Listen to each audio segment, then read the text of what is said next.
Les cuento muy brevemente, estuve en Formosa, en Salta, en Córdoba, una parada breve en Entre Ríos haciendo un salpicadito recorriendo la Argentina. Lo hago todos los años por secciones y si hay algo que noté claramente es la paralización de todas las obras públicas. No hay obra pública. Cuando en años anteriores uno recorría y encontraba rutas que se estaban haciendo, caminos, pavimento, barrios en las distintas provincias, todo está paralizado.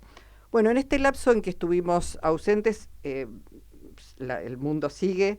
El presidente habló por cadena, presentó el presupuesto para el 2025. Conocimos en las últimas horas que también sacó un nuevo decreto de necesidad de urgencia para reestructurar sin pasar por el Congreso nuestra deuda o tomar deuda. De todas estas cuestiones vamos a hablar con una economista. Ella fue ministra de Economía también de la Nación, una oyente que nos sigue, sabiendo que venía Felisa Micheli, me dijo, bueno, quiero encontrar el mensaje que me dijo, eh, la mejor ministra de Economía del mejor presidente que tanto necesitamos ahora. Bienvenida, Felisa Micheli, ¿cómo estás? Qué lindo, gracias, buenas Bueno, tardes. a Noemí le agradecemos el mensaje. ¿Cómo estás? Bien, bien, acá también perpleja por lo que estoy viendo de nuestro país, cómo se van hundiendo distintos sectores sociales de nuestra patria, no solamente los sectores más vulnerables, la pobreza avanza porque sectores de la clase media están hoy sin poder llegar a fin de mes, porque el comercio no vende, entonces se están cerrando locales, se están cerrando comercios, porque la desocupación crece como de una manera muy rápida, ¿no? De una manera muy rápida, no solo por los despidos en el sector público, sino porque caída de las ventas se está llevando puesto a muchos establecimientos industriales, comerciales, y eso repercute negativamente en el empleo. Claro, Porque te iba a decir, si uno mira lo que siempre se tuvo muy en cuenta el mercado interno, lo que significa el mercado interno para que una economía que muchas veces, dependiendo de las crisis o las oleadas internacionales, bueno, siempre si tenés un mercado interno activo, pujante, va sorteando las dificultades. Está absolutamente, bueno, estamos en recesión, está paralizado todo. estamos en una recesión muy fuerte. El presupuesto mismo señala que este año la economía va a caer, según sus estimaciones, un 3,8%. Yo creo que va a sobrepasar el 4% por cómo se están dando las cosas. El gobierno dice casi a cada rato, bueno, pero ahora nos estamos recuperando, ahora nos estamos recuperando. No sé a dónde ven esos indicadores porque todos los números que ellos mismos publican dicen todo lo contrario. Además, vos fíjate, Luisa, el presupuesto del año que viene prevé que la economía va a crecer el 5%.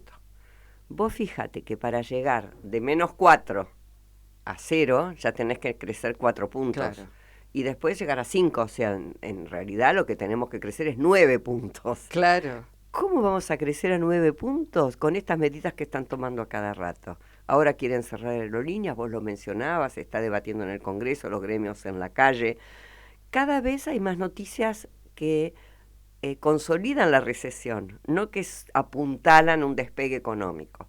Porque para que haya un mercado interno pujante, tiene que haber motores de crecimiento. El PBI solamente puede avanzar y crecer y desarrollarse, aumentar, si hay motores del crecimiento que las políticas públicas tienen que ir prendiendo. A veces solamente basta con hacer una macroeconomía estable y otras veces a eso se le debe agregar políticas, programas del Estado específicos.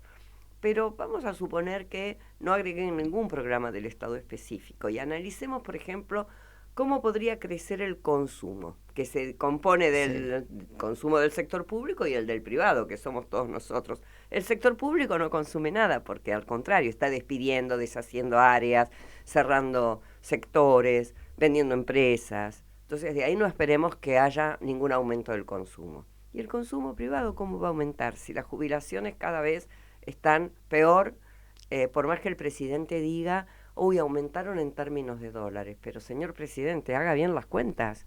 El dólar tuvo una inflación de casi el 80% en este tiempo de su mandato, con lo cual, si usted está hablando de que aumentaron las jubilaciones en dólares, los precios en dólares aumentaron mucho más que las Claro. jubilaciones. Por eso la Argentina está cara en dólares. Por Digo las eso, jubilaciones, pero tampoco el salario va a aumentar. claro, y por eso también el turismo, que en algún momento, digo, hasta, la verdad es que hasta el año pasado venían turistas, uno caminaba por Florida, por distintos lugares, y escuchaba distintos idiomas. Tampoco está No, viniendo turismo. está absolutamente parado, hablando con gente del sector turístico, gastronómico, porque impacta en esos sectores también, hotelería, gastronomía, son muy dependientes a veces de la evolución del turismo Claro. extranjero, que además sería fenómeno porque nos dejaría divisas que nos faltan, que no están en el Banco Central, y en vez de eso no pueden venir porque Argentina está muy cara en términos internacionales. Entonces ya no es un destino turístico atractivo. Por lo tanto, ese es un sector que tampoco va a ser un motor del crecimiento. La inversión, vos lo dijiste recién, no vi casi ningún tipo de construcción Sí, pública. No hay obra no hay obra pública. pública. Y es una decisión que aparentemente el Estado ha tomado. Milei dijo, esto no se va a abrir, el año que viene tenemos que llegar de vuelta a un déficit cero y por lo tanto no esperemos que haya puesta en marcha de nueva obra pública, ni que se continúen las que les prometió los gobernadores para que haya. Y por otro lado, la inversión privada no se va a dar tampoco, porque si hoy las fábricas están produciendo el 50% de lo que producían antes, quiere decir que su capacidad ociosa instalada es muy alta. Entonces, ¿para qué van a comprar una inversión? Es comprar una máquina, ampliar un local, un taller, un Sí. galpón.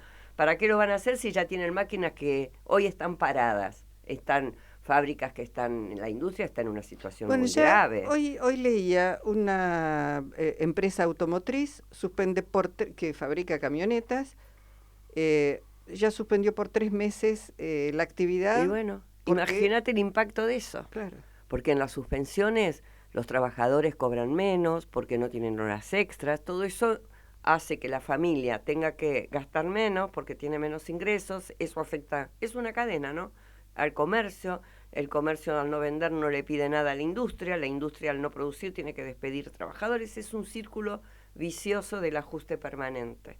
Se cobran menos impuestos porque hay menos nivel de actividad, el Estado recauda menos, como recauda menos, el año que viene va a tener que hacer un nuevo ajuste para volver es- a cerrar el gasto como quieren, ¿no? esto es, pensaba, siempre que se envía los presupuestos al Congreso para su aprobación, en general uno suele leer críticas, es un presupuesto mentiroso, falso, con cálculos.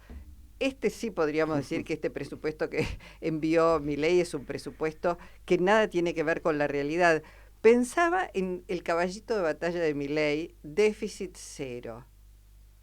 Con este panorama que estamos describiendo, subas de tarifas, inflación que dicen que baja, pero la verdad, los salarios no alcanzan. Algo está pasando. Algo malo está pasando. Algo malo está pasando. Desempleo, la devaluación histórica que no hemos dicho de diciembre, eh, las tarifas que suben, energía, gas, servicios, todo. Digo, ¿para qué sirve el déficit cero?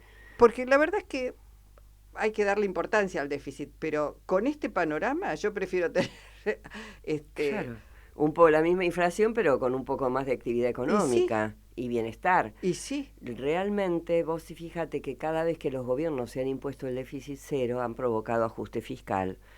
Y lo han hecho de la manera así, más brutal. Este yo creo que es el peor de todos, el que lo quiere hacer más rápido, el que lo hace más descaradamente, el que no tiene ningún problema en poner a los jubilados, dejarlos sin remedios. En fin, ellos tienen en pagando, claro, pero perdón, además, eso logrado sobre el sacrificio de los sectores más vulnerables, porque la verdad es que podrían haber imaginado alguna otra tal alternativa. cual, porque para lograr el déficit cero podrían haber dejado de subsidiar a las empresas, podrían haber dejado de haber dejado de lado exenciones impositivas que benefician a determinados sectores muy concentrados de la economía. No lo hicieron, eligieron que el ajuste lo tiene que pagar el pueblo, no la casta, ni la casta económica, ni la casta política. Esto creo que ya la sociedad lo está entendiendo. porque les está llegando esta realidad tan dura y las reservas del ahorro que tenían de gobiernos anteriores se les va acabando. Entonces me parece que acá el gobierno tiene esa intención. El otro día en un programa de radio decía que creía que el gobierno no tenía la capacidad para hacer crecer la economía, tener un buen equilibrio en el sector público y hacer crecer el empleo en consonancia. Digo esto porque yo quiero aclarar que yo soy muy defensora de tener un Estado solvente. Si el Estado es un desastre y no tiene plata para pagarle a nadie, no recauda, no es respetado por los interlocutores con los que tiene que negociar una cantidad enorme de cosas. El Estado tiene que ser solvente y que el representante del Estado, el presidente, el ministro de Economía, sus secretarios, asesores, cuando vayan a negociar con los grupos de poder económico, con el Fondo Monetario Internacional, con los acreedores, pueda sentarse en representación de un Estado que es fuerte. Claro. Si vos no tenés plata, no sos fuerte en el mundo económico. Entonces, tener plata significa tener un buen Estado. Ahora, nosotros lo hicimos, pero con la gente adentro. Nosotros lo hicimos porque teníamos superávit gemelos, no solamente fiscal, sino externo. Nos sobraban las divisas, nos sobraban los pesos, nos sobraban la moneda extranjera, pero además la economía crecía al 8%, la inflación era baja, se creaban entre 500 y 600 mil puestos de trabajo por mes. Entonces, yo el otro día decía, no tienen la capacidad para hacerlo, pero yo creo que es peor, que no tienen la intención de hacerlo, ni siquiera se preocupan. Si ellos se sientan en un escritorio, arman sus cálculos, la gente no les importa para nada y habilitan esquemas de negocios que Eso son muy rápidamente aprovechados por lo mismo de siempre, ¿no? Claro, bueno, eso te iba a decir.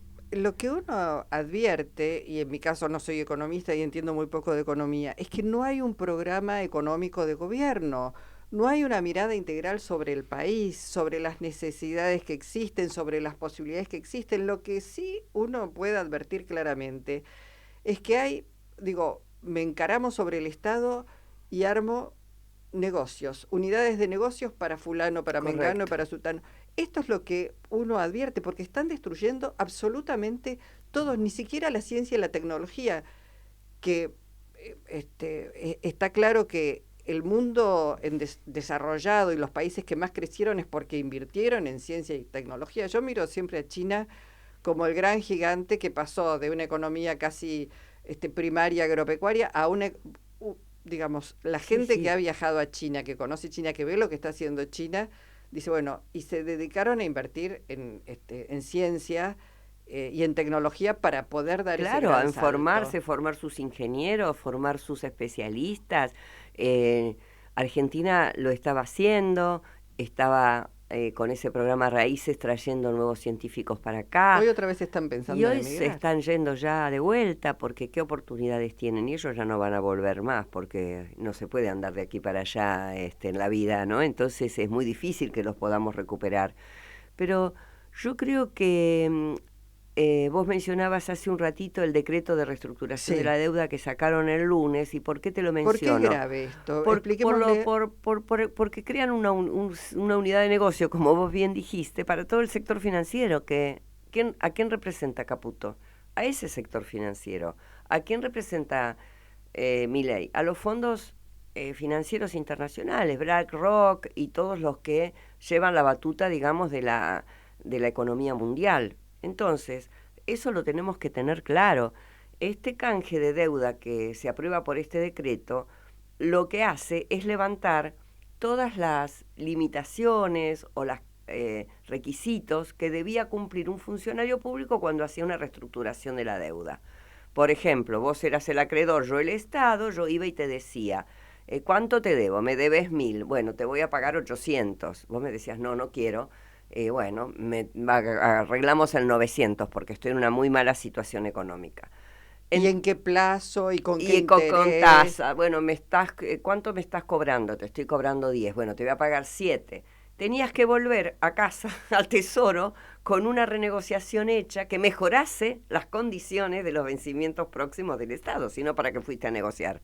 Claro. ¿Qué hace este decreto? Les dice a los funcionarios, ustedes pueden negociar lo que quieran. Tienen carta blanca. Tienen carta blanca. Pueden aumentar el monto, pueden aumentar la tasa de interés, o sea, pueden ocasionar el perjuicio al Estado que se les ocurra.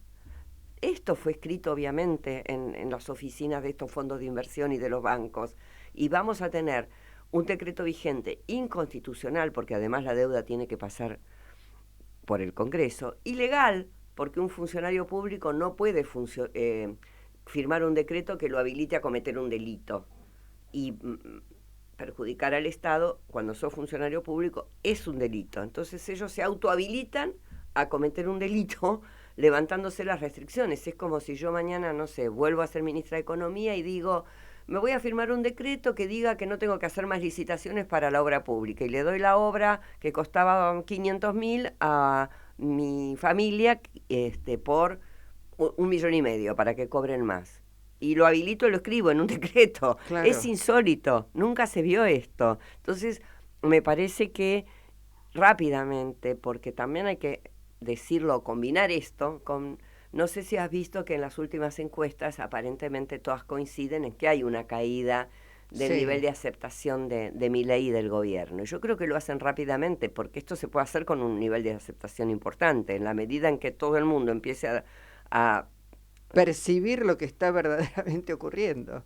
Exacto, y ellos tratan de evitarlo y escriben todo de una manera súper confusa, pero realmente creo que es el apuro por generarle negocios a las aeronáuticas, por generarle negocios a los financistas, y así con cada sector que vayas tomando, ¿no? Analizando, buscando. Si tomemos el presupuesto, y es algo muy técnico y tampoco me interesa desmenuzarlo ni analizarlo, pero digo, cuando uno recorre un poco el presupuesto, ¿hay algo que de ese presupuesto que esté pensando en la gente? Pienso en educación, pienso en salud, pienso en ciencia y tecnología. ¿Hay algo? Olvídate. Es justamente esos 3 sectores, ciencia y tecnología, salud y educación, a todos se les baja el presupuesto de una manera importante.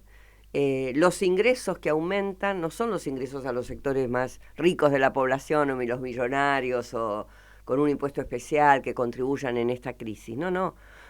¿Por qué aumentan los impuestos? Porque la cuarta categoría vuelve a pagar ganancias, claro. O sea, los trabajadores, y porque aumentaron el monotributo de una manera brutal. Pasaron de recaudar 100 a recaudar 400, o sea, es por 4 que se multiplicó el monotributo. ¿Y eso quién lo paga? ¿Quién paga el monotributo? Y profesionales independientes, pero sobre todo gente que hace mano de obra y que no tiene un empleo formal, hace mano de obra de servicios, ¿no? Gasista, plomero, jardinero, esos son trabajadores informales que pagan el monotributo y que realmente les cuesta mucho y se los han aumentado 4 veces. Entonces, hay un claro sesgo del presupuesto a que los mayores ingresos que necesitan para pagar los intereses de la deuda se los sacan a los sectores más vulnerables. Lo dice expresamente el presupuesto. Dice, este presupuesto tiene como objetivo juntar todos los recursos necesarios para pagar los vencimientos de la deuda externa. Y eso es así, no hay vuelta. El problema que tienen, ¿sabes cuál es? Que por más que tenga todos los pesos, gran parte de la deuda que ellos mismos aumentaron es en dólares. Y nuestros acreedores, la verdad que no quieren pesos. El fondo no le puedes mandar todos los pesos que le sobró del superávit fiscal. Tiene que haber dólares. Entonces, si el Tesoro tiene superávit, se da vuelta y pone todos esos pesos en el Banco Central para comprarle los dólares, y el Banco Central no los tiene, porque ellos mintieron. No sé si ustedes, la audiencia, vos te acordás cuando Milei sacaba el teléfono y decía, acá tengo ofertas por 30.000 millones de dólares que me van a dar enseguida los fondos y los bancos y bla, bla, bla, y los inversores. No los Cero. No los consiguen, no están viniendo. Y el blanqueo tampoco está resultando en ese sentido. El blanqueo me han dicho que ya lleva más o menos unos 15.000 millones de dólares de blanqueo total, no de depósito, porque vos de lo que blanqueás no tenés que depositar todo. Pero viste que hay una cláusula del blanqueo que dice, si vos blanqueas hasta 100.000 dólares, vos lo depositas antes del 30 de septiembre y a partir del 1 de noviembre lo podés retirar. Entonces, mucha gente que a lo mejor tenía para blanquear 500, lo dividió en 5 depósitos diferentes a nombre de su hijo, lo que sea, y el 1 de noviembre va al banco y los retira y otra vez están fuera del sistema. O sea, no se puede contar con esos fondos del blanqueo. No están consiguiendo los recursos. El fondo, viste que los 15.000 millones que siempre hablan todo el año hablando de los 15.000 millones, todavía no pasó nada. Todavía no pasó nada, claro. Creo que la esperanza es que gane Trump y que les ayude en enero a que el fondo, que Estados Unidos, digamos, con un gobierno republicano, presione dentro del fondo para que le den a la Argentina más plata, ¿no? Sí. Más dinero, no para salir de esta situación que es catastrófica y que se va a ir empeorando, lo decíamos fuera del aire, lo que cuesta construir y qué rápido se destruye totalmente todo lo que se había hecho, porque realmente cuando uno ve los niveles de pobreza y de indigencia de la Argentina, que van a seguir creciendo, no es que se detienen, no, van a seguir creciendo. Realmente es impensada esta realidad para un país como la Argentina, tan rico, con tantas potencialidades. Es exactamente así. Uno mira todas las posibilidades que tiene nuestro país, en un mundo que hoy está lleno de oportunidades, al que estábamos muy bien conectados. Esto que ha dicho el otro día, ayer en las Naciones Unidas, de que está muy bien el bombardeo de Israel. Sí, contra Palestina, en la franja de Gaza. Sí. Realmente ni los más reaccionarios y conservadores de la comunidad internacional dicen eso, solo aquellos que están muy involucrados con el movimiento sionista más conservador, más retrógrado. Hasta en Israel hay todo un movimiento en contra de la política del gobierno, con los palestinos, con el Líbano. Entonces me parece que Milei nos lleva por un camino de unilateralidad. No se dio cuenta que el mundo está siendo multipolar. No estamos después de la caída del muro de Berlín, que parecía que Estados Unidos iba a ser el único que iba a dominar toda la escena mundial. Y creo que nos hace perder oportunidades, por ejemplo, de estar en los BRICS, que son los países más dinámicos hoy de la economía mundial, que tienen tanta demanda de productos que nosotros podemos venderles. Estamos peleados con nuestro socio más importante económico, que es Brasil. En fin, hay una serie de cuestiones que nos van hundiendo cada vez más y de las que va a ser muy difícil salir. O sea, va a ser difícil salir de esta, ¿no? Porque nos van a dejar un país quebrado, endeudado hasta la coronilla, con el oro en Londres sin poder disponer de las reservas, sin dólares, absolutamente vaciado, porque todos sabemos por la experiencia de los 90 que las mayorías de las empresas que se privatizaron después tuvieron que volver al Estado por una cuestión de que ni siquiera ponían recursos para hacerlas funcionar bien. Se llevaron de aerolíneas, acordémonos el grupo español, que no me acuerdo el nombre, Marsans, acordémonos que se había llevado el simulador de vuelo, que había vendido los aviones, un vaciamiento en vez de aumentar el potencial de la empresa. Va a pasar de vuelta. Los trenes, nunca más tuvimos trenes, porque no se puede decir que lo que tengamos ahora sea un servicio ferroviario. Tenemos trenes que van desde la ciudad de Buenos Aires hacia distintos lugares del conurbano, pero de media y larga distancia nos quedamos sin trenes, y esto fue, y de carga ni te cuento, no hay nada, ni un tren que haga transporte de carga. Y yo me acuerdo siempre en los 90 que estaba Neustadt, un colega tuyo.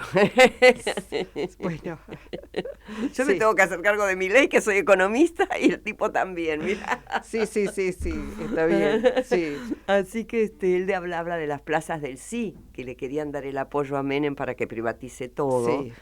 Y así no fue, ¿no? Así no fue, con esa liviandad de pensar que el capital privado puede hacer mejor las cosas en un estado como el nuestro, en una sociedad como la nuestra, que todavía tiene mucho para caminar de la mano del Estado, ¿no? Sin lugar a dudas. De un Estado, igual quiero ser honesta, un Estado que debe mejorar. No, totalmente. Un Estado que debe mejorar. Pero es imposible pensar un país, una Argentina, sin Estado, porque hay múltiples ejemplos de la necesidad de un Estado. En pandemia, con enfermedades, en desarrollo científico, en educación. Es imposible en seguridad pensar un país sin un Estado que además le ponga límites al mercado. Está claro que el mercado no resuelve, que el mercado piensa, en ganancias y no importa a qué costo. El Estado tiene que velar por los intereses del pueblo y por las mayorías. Está claro que esto es así, pero también yo digo, habrá que mirar y pensar en un Estado que sea más eficiente, que dé mejores servicios, porque creo que, digamos, estamos en esta situación porque eclosionó todo. Sí, eclosionó todo, prácticas que no estaban buenas, un Estado que tiene que ser más transparente, más participativo, que la comunidad pueda entender de qué se trata, y una sociedad que también tenga ganas de involucrarse en la construcción de un Tal cual. país. Esto que hablábamos antes que de De por qué salir la al aire, gente sí. no paga impuestos en nuestro país, ¿no? Una sociedad que esté más comprometida con que el Estado puede resolver cosas y bueno, y eso que vos decías que es fundamental, negociar con el mercado, ponerle límites. ¿Quién cuida en un país los intereses ambientales de todos los ciudadanos? Los cuidan los estados, no existe en Canadá, en lugares donde Hoy lo vemos con los incendios, sin lo- un Estado que te mande los aviones hidrantes, que esté asistiendo a la gente. Imposible, imposible, Imposible. ahí no va el mercado a resolver, ¿no? Ahí no va el mercado a resolver. Y eso va a hacer falta por mucho tiempo, porque en nuestro país hay muchas cosas por hacer, ¿no? Incluso con la infraestructura a niveles del territorio donde hoy no llegamos, en fin, creo que el Estado es fundamental. Felisa, en medio de este panorama, contanos un poco, bueno, ¿qué pasa al interior del peronismo? ¿Cómo ves al peronismo, a la oposición en general? Porque también, bueno, hay un Congreso de la Nación, uno ve decretos de necesidad de urgencia que deberían haber sido rechazados de plano y que todavía están en vigencia. Entonces, ¿qué es lo que estás viendo? También ahí hay una Sí, construcción que hacer, me mira, parece. yo en realidad veo al peronismo como la única oposición. Yo ya a los radicales y a los del PRO los considero dentro del esquema de gobierno de Milei. No los estoy contando como oposición. ¿Quién queda como la oposición entonces? El peronismo y la izquierda. Por peso propio, el peronismo es el que tiene que liderar en un espacio de conducción. Como noticias buenas veo que el bloque de diputados se mantiene unidos, que ha votado coherentemente a favor de los intereses nacionales y populares, y el bloque de senadores también, en su gran mayoría, y que la cuestión pasa porque dentro del peronismo siempre hubo así un peronismo más de centro derecha y un peronismo más transformador, más rebelde. Y eso ahora está muy claro, ¿no? Porque ese peronismo de estos gobernadores que fueron a firmar el Pacto de Mayo, que se terminó firmando en julio en Tucumán, me pregunto, ¿no sabían con qué se estaban enfrentando? ¿A quién le estaban dando el apoyo para que haga estas cosas? Sí que lo sabían, porque son políticos mucho más entrenados que yo, que lo sabía desde el primer día. O sea, le estaban dando el apoyo a que este monstruo crezca y profundice sus acciones. De ese peronismo yo no espero nada. Ese es un peronismo que para mí siempre tiene que estar a la cola de un proyecto transformador. Para mí el peronismo, si no es transformación, no es nada. Y eso lo sigue encarnando el kirchnerismo. Dentro del gran espectro del movimiento nacional es el kirchnerismo, que hoy está pasando también un momento que no es muy bueno, porque hay discusiones dentro del kirchnerismo con estas internas que están saliendo todo el tiempo en los diarios, pero me parece que hay dirigentes que son muy valiosos. Bueno, la misma Cristina, ¿no? Con toda su experiencia, con todos los años que se ha dedicado a la gestión, con todo lo que ha hecho por el país y las cosas buenas que nos dejó en su momento y lo lúcida que es para analizar la política, creo que ahí tenemos una conductora, una líder de primer nivel. Está Axel, que me parece que ganar la provincia de Buenos Aires 2 veces no es fácil y lo hizo. Y tiene un equipo de jóvenes, ya no tanto, ¿no? Uno sigue hablando De de jóvenes coetáneos, a los sí. 50 años, bueno, son Exacto, más jóvenes que nosotros. exacto, por eso le digo Sí, jóvenes, sí, sí. de esa edad que trabajan con él y que todos ellos son muy valiosos.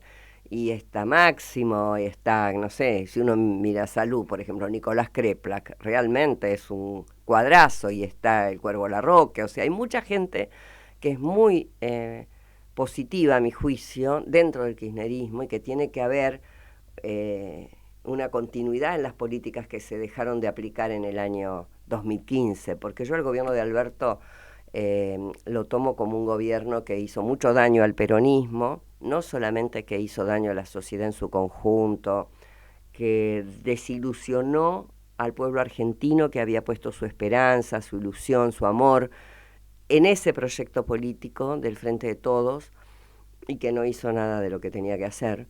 Entonces soy bastante crítica con eso, con ese periodo, así que para mí la posibilidad de transformar tiene que venir de la mano de lo que quedó, de aquello que fueron los mejores 12 años, a mi juicio, de que se vivieron desde que empezó la etapa democrática, que fueron los de Néstor y Cristina. Sí, pensaba, no sabemos, es contrafáctico, si hubiese ganado si no hubiese sido Alberto Fernández elegido... Por eso, no lo sabemos. Yo... con el diario del lunes es fácil decir, uy, ¿para qué lo eligieron a Alberto? ¿Para qué lo eligieron a Scioli? ¿Para qué lo eligieron a Massa? Pero convengamos que son situaciones complejas, difíciles, que uno además no tiene todos los elementos de juicio de lo que se barajaba en ese momento. Y me parece que, tendremos además para mí que dentro del peronismo discutir no solamente la importancia de la unidad, sino la importancia de que el que lleve adelante esa unidad, que el que sea el referente o el que tenga la conducción de ese proceso en la gestión, cumpla un programa, no haga cualquier cosa, cumpla un programa. Y ese programa es fácil si uno piensa en redactarlo, porque no es tan complicado, digamos. El tema es cómo se hace cumplir cuando todos los factores del poder hoy están absolutamente consustanciados en desarrollar otro modelo de país. Es muy difícil eso, porque... No, ya vemos los medios de comunicación cómo operan. Bueno, justamente. Digo, con un presidente como Milei, donde uno no deja de sorprenderse por las barbaridades, los medios de comunicación... Ahora tibiamente aparecen algunas críticas, pero realmente es sorprendente la cómo violencia que ha ejercido este hombre, las barbaridades que ha dicho, la forma en que trató al resto de la política, son tremendas, y los medios de comunicación en complicidad con ellos. Y después está la justicia, Luisa. Sin justicia tampoco podés gobernar, porque vos dictás un decreto de necesidad y urgencia para redistribuir el ingreso tomando alguna medida con un programa medianamente piola, y decís, bueno, le vamos a cobrar impuesto a tal sector, te presentan un amparo y nadie paga nada, porque la justicia siempre le va a dar la razón a los poderosos. Entonces me parece que no se trata solo de pensar en una cuestión de economía, sino también en una cuestión de qué otras reformas hacen falta, como por ejemplo la reforma judicial. De hecho, AMLO, o sea, López Obrador en México ha hecho una reforma judicial que implica la elección de los jueces, y creo que duran, no me acuerdo si 5 o 10 años. Sí, acá cuando se mencionó eso, la posibilidad de... Fue un gran escándalo, ni siquiera se pudo mandar ni se pudo hablar, ¿no? Y había preparado, creo que gente bastante prestigiosa del sector judicial que sabe de eso, que no es mi caso, que sabe cómo se puede arreglar y mejorar, y ni siquiera lo trataron, o sea, ni siquiera se formuló un proyecto de ley, ¿no? Quedó en un análisis nada más. Bueno, Felisa, veremos qué pasa con este presupuesto, veremos qué pasa con Aerolíneas Argentinas, veremos qué pasa con las posibilidades que tenemos desde el campo nacional y popular de frenar un poco a este proceso que estamos viviendo, que es devastador para la sociedad argentina. Por lo pronto, a vos, hacía mucho que no nos veíamos, gusto siempre de recibirte y de escucharte. Bueno, muchísimas gracias por la invitación, un placer estar acá compartiendo con ustedes. Gracias. En Avellaneda lo que pagás vuelve. Tener tu tasa por servicios generales al día tiene grandes beneficios. 50% de descuento en el Teatro Roma, talleres y cursos culturales gratuitos y más de 40 disciplinas en los polideportivos y natatorios municipales. Ingresá en www.mda.gov.ar y conoce todas las actividades y promociones a las que podés acceder. Municipalidad de Avellaneda. Gestión Jorge Ferraresi. Grupo Petersen, desde 1920, construyendo el país. Capacitate de forma fácil y gratuita. Accede al Instituto Legislativo de Capacitación Permanente en legislatura.gov.ar. Legislatura porteña. Nos une la ciudad. Hay una nueva obra social de la ciudad de Buenos Aires, una OSVA que crece a diario pensando en sus afiliados y afiliadas. Conoce todas las prestaciones ingresando a www.osva.org.ar. OSVA, cuidamos lo más importante, tu salud y la de tus seres queridos. Tener un objetivo y trabajar por el futuro todos los días. Desde 1934, en Laboratorios Bagó, desarrollamos productos de vanguardia para lograr un futuro con mejor calidad de vida. Laboratorios Bagó.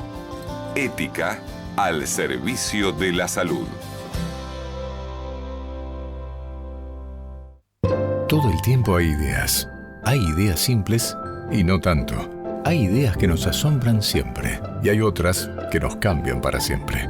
Hay ideas grandes y hay grandes ideas. Hay muchas ideas. Lo importante es que funcionen. Como Banco Credicop, el banco cooperativo ideado para que nuestros sueños se hagan realidad. Hay otra idea de banco y funciona. Súmate. Banco Credicop Cooperativo. La banca solidaria. Cartela comercial y de consumo. Consulte productos y servicios en www.bancocredico.com o a través de Credicop. Responde al 0810-888-4500. En la Defensoría del Pueblo de la Ciudad Autónoma de Buenos Aires trabajamos cada día para estar más cerca tuyo. Por eso tenemos una nueva línea de WhatsApp para que hagas tu reclamo. Escribinos al 11 7128 8301. Simple, rápido, accesible y podés contactarnos desde cualquier lugar. Estamos para defenderte, ahí, donde vos estás.